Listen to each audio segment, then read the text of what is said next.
پہلی جنگ عظیم world war 1 جس میں طاقتور ممالک نے حصہ لیا، جس نے دنیا کو بدل کر رکھ دیا۔ ہمارے ساتھ شامل ہوں کیونکہ ہم اسی تاریخی تنازع کے پیچھے سنسنی خیز اتحادوں اور اہم کھلاڑیوں کو تلاش کریں گے۔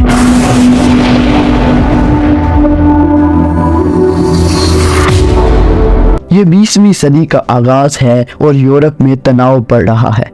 مختلف اتحاد بن رہے ہیں جو ایک عالمی تنازع کا منظر پیش کر رہے ہیں، جسے بعد میں پہلی جنگ عظیم کے نام سے جانا جائے گا۔ یہ سب کچھ ہم آپ کو پہلی ویڈیو میں بتا چکے ہیں۔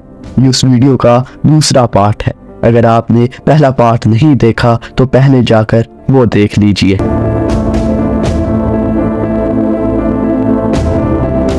ہمارا پہلا بڑا کھلاڑی یونائٹڈ کنگڈم برطانیہ ہے۔ برطانوی سلطنت جو اس وقت کی سب سے بڑی سلطنت تھی، انہوں نے خاطر خواہ وسائل، افرادی قوت اور بحری طاقت فراہم کی تھی۔ برطانوی افواج یورپ، مشرق وسطیٰ اور افریقہ میں مغربی محاذ سمیت متعدد محاذوں پر مصروف تھی۔ رائل نیوی نے مرکزی طاقتوں کے خلاف بحری ناکہ بندی برقرار رکھنے میں ایک اہم کردار ادا کیا تھا۔ اس کے بعد ہمارے پاس فرانس ہے جو اتحادیوں یعنی ایلائز کا ایک اور سنگ بنیاد تھا۔ فرانسی فوج نے 1914 میں مارنے کی لڑائی میں جرمنی پیش قدمی کو روکنے میں اہم کردار ادا کیا تھا۔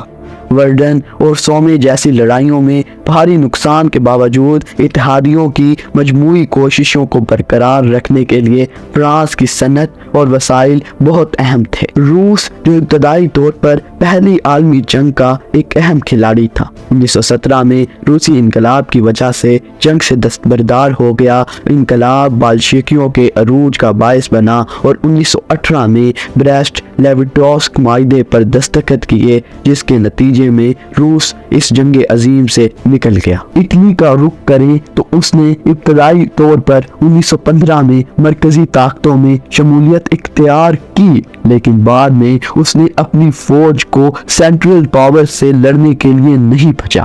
ان کا کہنا تھا کہ آسٹریا ہنگری کے اندر جو سخت حالات ہیں، وہاں پر جو پہاڑی علاقے ہیں، ان میں ہماری فوج نہیں لڑ سکتی۔ 1917 میں امریکہ کافی وسائل اور افرادی قوت لے کر اتحادیوں کی طرف سے جنگ میں داخل ہوا تھا۔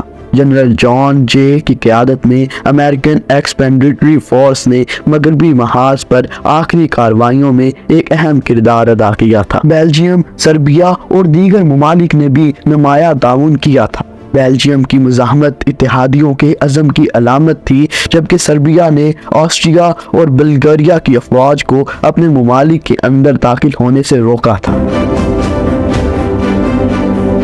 دوسری طرف ہمارے پاس مرکزی طاقتیں ہیں یعنی سینٹرل پاورز، جن میں جرمنی، آسٹریا ہنگری، سلطنت عثمانیہ اور دیگر شامل ہیں۔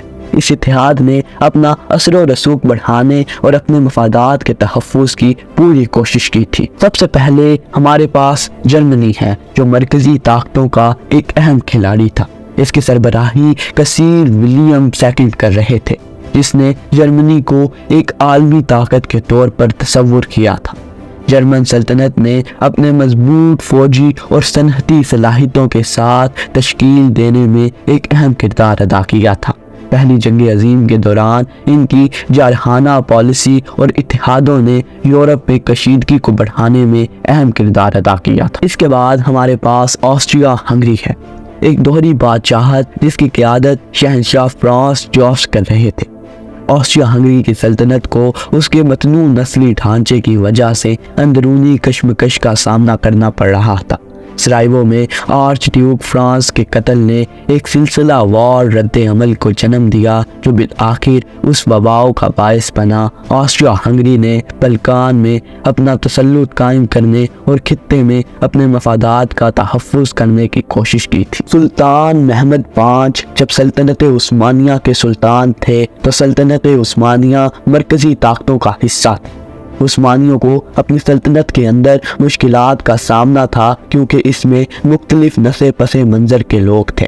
وہ اپنی سرزمین کو محفوظ رکھنا چاہتے تھے اور مڈل ایسٹ کی جنگ میں عثمانیوں نے ایک اہم کردار ادا کیا تھا۔ ان بڑی طاقتوں کے علاوہ مرکزی طاقتوں یعنی سینٹرل پاور میں دیگر اقوام جیسے بلغاریہ اور کنگڈم آف بلغاریہ بھی شامل تھی، جو بعد میں تنازع میں اس اتحاد میں شامل ہوئی۔ ان چھوٹے اراکین نے جنگی کوششوں میں مختلف طریقوں سے حصہ ڈالا، جس سے اتحاد کی حرکیات میں پیچیدگی پیدا ہوئی۔ لیکن اب سب سے بڑا سوال الائیڈ پاورز اور سینٹرل پاورز دونوں بنی کیسے؟ یہ ایسا ہوا کہ جب روس نے سربیا کے ساتھ اتحاد میں سربیا کی حمایت کے لیے اپنی افواج کو متحرک کرنا شروع کیا، تو جرمنی آسٹریا ہنگری کے ساتھ مل کر روس کے خلاف جنگ کا اعلان کرتے ہوئے اس جنگ کے اندر آ جاتا ہے۔ اس کارروائی نے بدلے میں فرانس کی شمولیت کو متحرک کیا، کیونکہ وہ روس کے ساتھ ایک معاہدے کا پابند تھا۔